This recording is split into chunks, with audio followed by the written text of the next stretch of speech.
Welcome back, everyone. It's the Bourbon Judge. Back at it with Remus Repeal number 7. Yes. Woo! A lot of history with this bottle. But before we get started, real quick, I want to give a huge shout out to my newest patron, my good friend Robert M. So Robert, thank you, man, for becoming a patron and supporting the Bourbon Judge, as well as I should say thank you, honestly, to all my patrons. We truly have a blast between our contests, our Discord, our fantasy football, which, by the way, I'm close to being in last place, and everything else that we do, our barrel picks. We always have a blast. So, Robert, welcome to the Judge family, patron family group, as well as thank you to all my other patrons as well. I do appreciate all the support and all the love, as well as everyone else who watches the channel.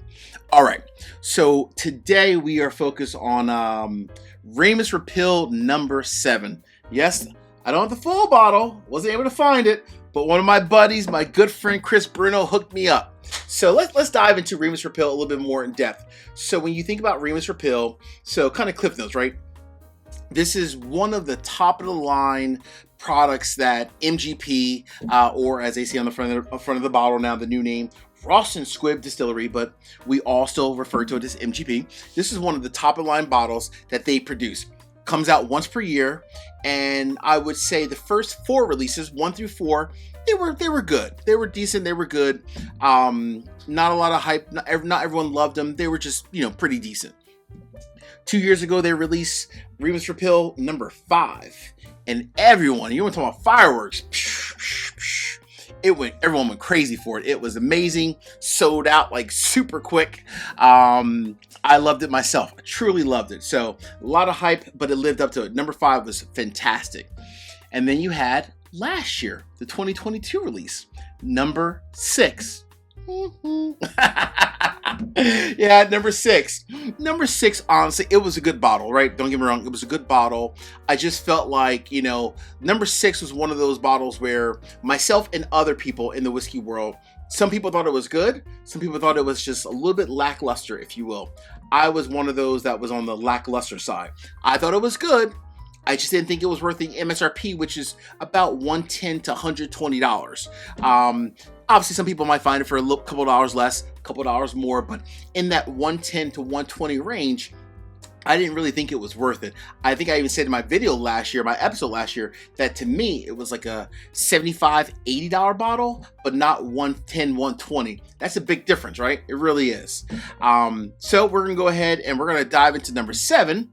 But before I even dive into number 7, I'm going to let the number 7 open up. And again, thank you to my buddy Chris Bruno for giving me a sample of number 7. I have not been able to find this bad boy, but Chris, luckily, he had a chance to buy number 7.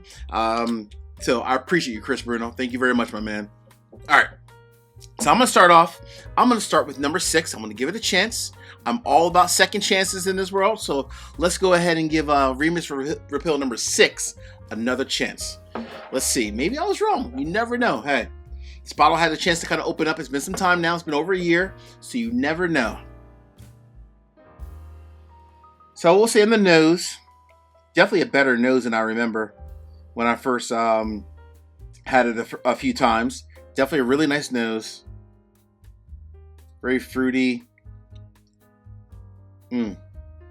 Nice vanilla notes, nice caramel notes. Very nice. The nose is actually really nice. I can't say anything bad about that. Let's go. Let's give it a nice little sip. Cheers.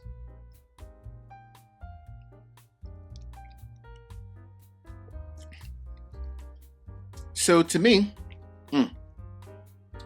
it's nice. It's clean. It's crisp. To me, though, and this is, let me take a look. So this is primarily, number 6 was primarily, at that point in time, whiskey that was aged, for the most part, 8 and 10 years. 8 and 10 years, and there was a little bit of 14-year-old in there, a smidge. It's nice. It's clean. It's crisp. It's sweet. Great caramel notes. Great fruit notes in there as well. Definitely like some berry notes in there. Very good bottle. I still don't think, though, honestly, it's worth $110 to $120. I will stick with my word. To me, number 6, honestly, is an $80 bottle each and every day. It's good. It's just not great. That's my personal opinion. All right. Now we are moving over to Remus Repeal number 7. So let's see if the most recent 2023 release has gotten better. We shall see. All right, real quick though, I want 3 quick easy favors. Number 1, hit the like button. Number 2, drop me a comment. Let me know what are your thoughts. Have you tried number 7? And if so, how does it compare to number 6? Or even number 5? And last but not least, please make sure you also subscribe to the channel and hit the bell so you get notification each and every time I release new content. Fair? All right. So this had a chance to kind of open up a little bit. So it's very similar to last year's and all of them as well. Always 100 proof. So this one as well, 100 proof. This one's slightly different though.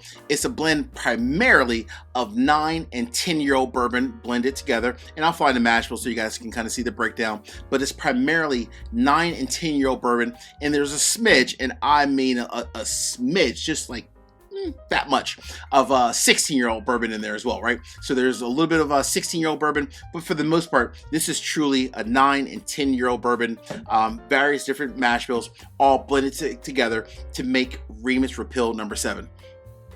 Price point has not changed. That's a good thing year over year. It's still about $110, $110, maybe $120, kind of depending on what market you live in and so forth. So again, everyone's market is going to be a little bit different. Some people might be a little bit more expensive, some people a little bit cheaper. So, but about $110 to $120 on average.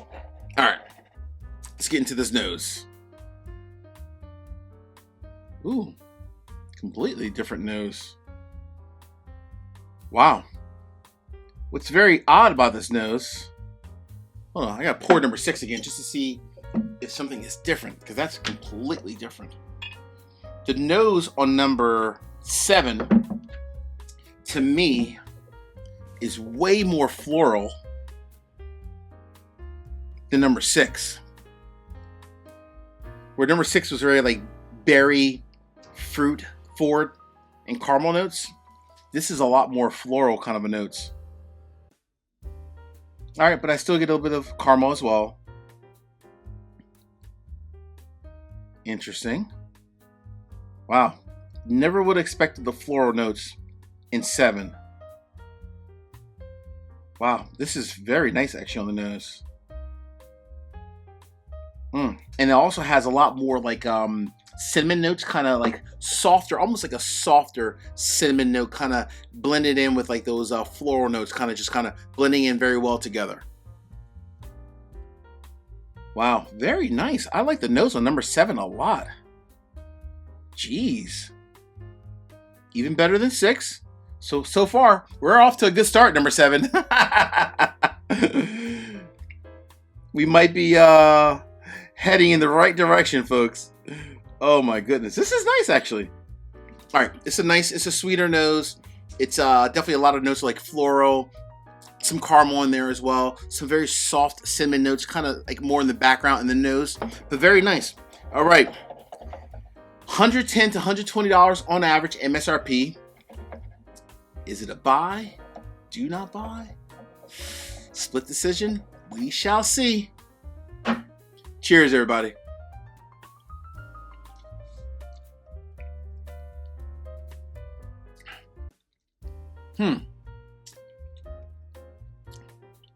That's interesting. So, hold on, one second. Let me get a little bit more.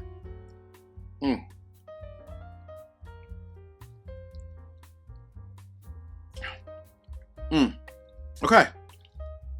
I think I got it. So at 100 proof, it's a nice, solid, long finish. It's crisp. It's sweet. The notes of the floral notes, that actually stays throughout the end of the palate.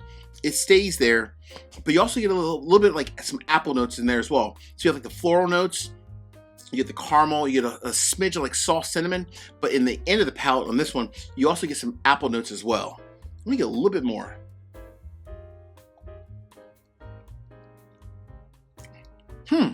Wow. All right.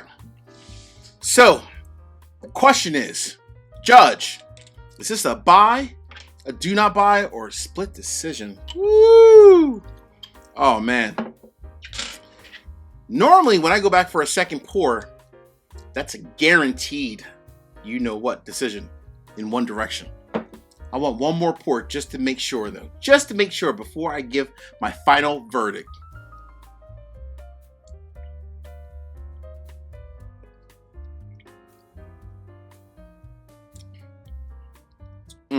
Okay. So to me, at $110 to $120, depending on what state you live in, is this a buy, a do not buy, or a split decision? The verdict is in. That is a repeat, folks, of last year. Actually, I would even say I think number 6 is actually even better than number 7, to be very honest with you. Not that I love 6, but it was definitely better, I think, than number 7. Is that good whiskey? Yes, it's definitely good whiskey. Is it whiskey that I would enjoy it with some friends every day, all day? But it's not a whiskey I would pay $120 for, or even $110. It's just not, honestly. It's not as bold and as vibrant as you would think it would be, especially when you think of like MGP. They have the best, they have like hundreds and thousands of barrels aging. When I think of MGP, I'm thinking they're going, under their own brand and selecting the best absolute barrels on the market, period. Because you know what? They got it like that. But to me, this is not it. It's not it. I don't care. I'm sorry. There's no way I would pay $110 and definitely not $120 for this. So you might ask, Judge, how much would you really pay for it? I honestly probably would pay $50, $60 for it. Like I said, I think this one's even better. I think this one is a little bit more bold, robust in the palate and the finish. This one was a long finish, and it was there. It was steady, but it wasn't very bold. It wasn't very vibrant, and it's definitely not memorable. Sorry, Remus. Sorry, MGP. Number 7 is it's missing something. Je ne sais quoi. Hey, you guys know me. I'm always going to keep it real each and every day, no matter what. I always appreciate the love and support. Thank you all for watching today's episode. Peace, cheers, and most important, salute. Take care.